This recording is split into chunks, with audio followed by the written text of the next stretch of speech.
آپ سب جانتے ہیں ایک قیامت کا سماں ہے۔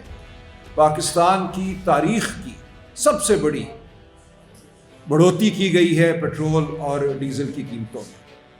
یہ آپ کے سامنے رہے کہ اپریل 2022 میں جب پی ٹی آئی کی حکومت کو ناحق ناجائز طریقے سے ایک منصوبہ بندی کے تحت ہٹایا گیا تو اس وقت ملک میں پیٹرول کی قیمت تھی 150 روپے فی لیٹر، ڈیزل کی قیمت تھی 144 روپے فی لیٹر۔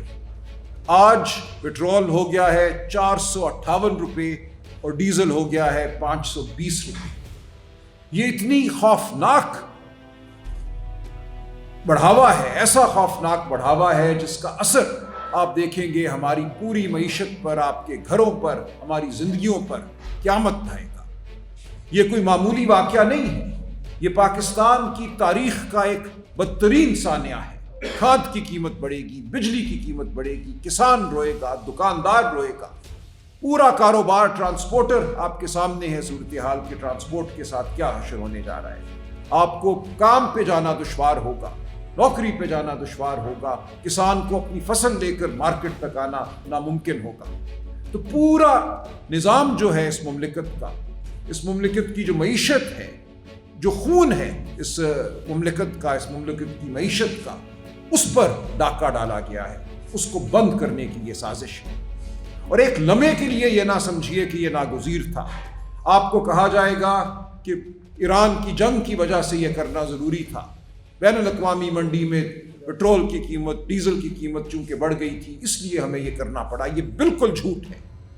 جو انکریز کی گئی ہے، جو مہنگائی کی گئی ہے، جو قیمتوں میں اضافہ کیا گیا ہے، یہ اس پورے خطے میں سب سے زیادہ ہے۔ بھارت میں ایسا نہیں ہوا، نیپال میں ایسا نہیں ہوا، سری لنکا میں ایسا نہیں ہوا، بنگلہ دیش میں ایسا نہیں ہوا۔ اور یاد رکھیے کہ جس دن یہ جنگ شروع ہوئی تھی 28 فروری، تو پیٹرول پہ ایک ٹیکس ہے جو وفاقی حکومت لگاتی ہے، جس کو کہتے ہیں پیٹرولیم ڈیولپمنٹ لیوی، وہ تھا 81 روپے فی لیٹر۔ اس کو بڑھا کر آج کر دیا گیا ہے 160 روپے فی لیٹر۔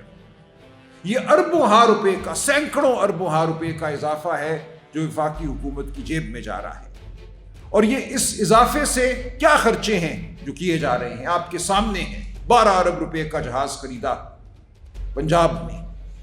آپ جانتے ہیں کہ جو پرتعیش زندگی اسلام آباد میں گزاری جا رہی ہے، چیئرمین سینٹ کے لیے نئی گاڑی، 13 کروڑ روپے کی نئی گاڑی خریدی گئی، دیگر وزراء کے لیے، عہدیداران کے لیے اربوں ہاں روپے کی گاڑیاں خریدی گئی ہیں پچھلے چند ماہ میں۔ دیگر اخراجات ہیں جن میں کمی کیا، اضافہ رکنے کو نہیں آتا۔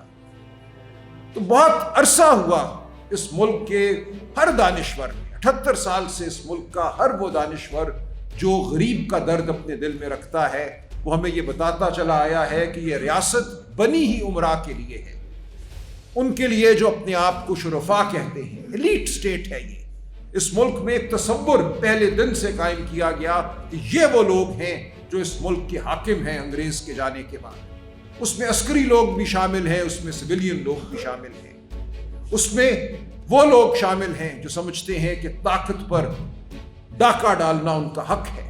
یہ ڈاکہ پڑا 8 فروری 2024 کو، آپ کے ووٹ کو، میرے ووٹ کو، کروڑوں پاکستانیوں کے ووٹ کو روندا گیا۔ اور ووٹ کو روندنے کا مطلب ہے کہ آپ کی آواز کو روندا گیا، آپ کی زندگیوں کو، آپ کی خواہشات کو روندا گیا۔ اور آج اس کا ثمر، اس کا پھل ہمارے سامنے ہے۔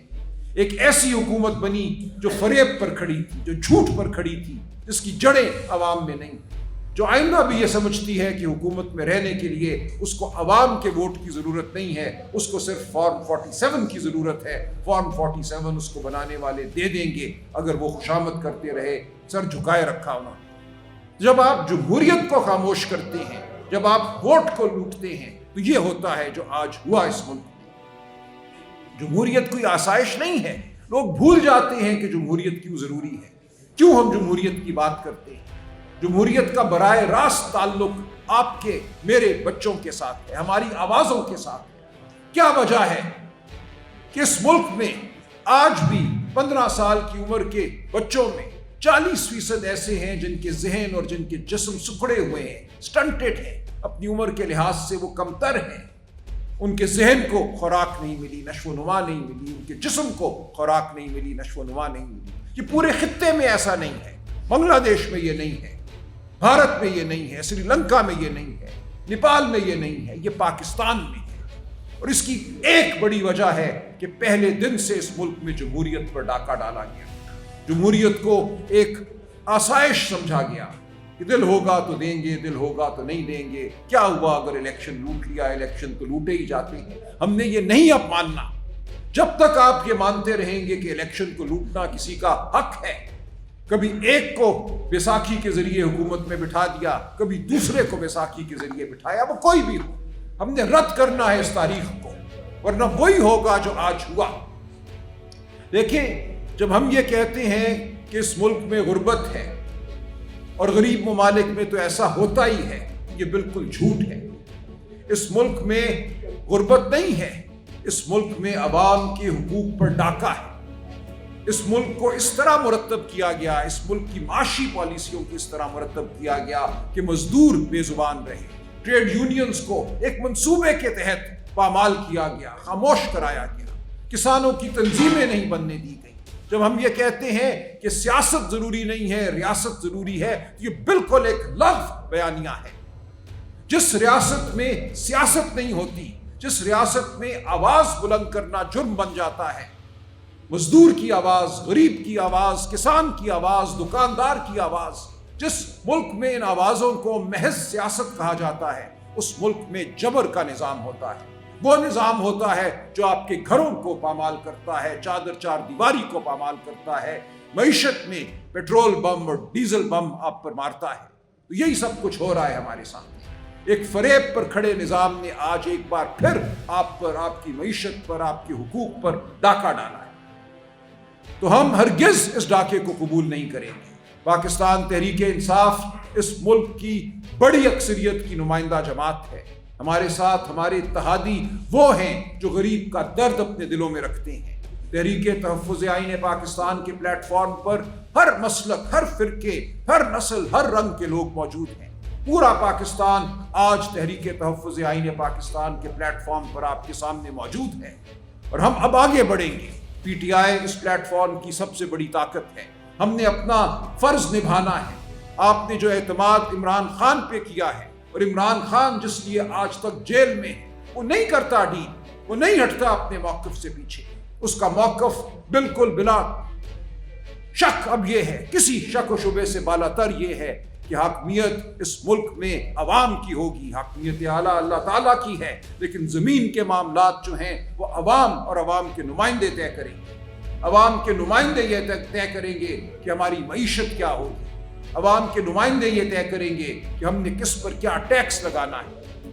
یاد رکھیے، آج اس ملک میں ہر سال جو بجٹ بنتا ہے، اس کا ایک بہت بڑا حصہ ان ٹیکسوں پر مشتمل ہے جن کا بوجھ غریب پر زیادہ پڑتا ہے۔ وہ سیلز ٹیکس ہو، وہ کسٹمز ڈیوٹی ہو، وہ ایکسائز ڈیوٹی ہو۔ ایک ٹوتھ پیسٹ وہ ایک سفید پوش تنخواہ دار خریدے یا ایک وہ ارب پتی خریدے، اس پر ایک ہی ٹیکس ہے۔ اس کو ہم اصطلاح میں کہتے ہیں ریگریسو ٹیکسیشن، یعنی ایسی ٹیکسیشن جو غریب پر وہ بوجھ ڈالتی ہے جو اس کی استطاعت سے زیادہ ہے، اور امیر پر وہ بوجھ ڈالتی ہے جو اس کی استطاعت سے بہت کم ہے۔ اس کا مقصد ہی یہ ہوتا ہے کہ امیر کو آسائش دی جائے۔ انڈائریکٹ ٹیکسز کو، یا یہ جو بالواسطہ ٹیکس ہیں، ان کو پوری دنیا میں عوام دشمن سمجھا جاتا ہے۔ ہمارے ملک میں آج بجٹ کا بہت بڑا حصہ، 70% حصہ جو ہے وہ ایسے ٹیکسوں پر مشتمل ہے جو غریب دشمن ہیں، جو انڈائریکٹ ٹیکسز ہیں۔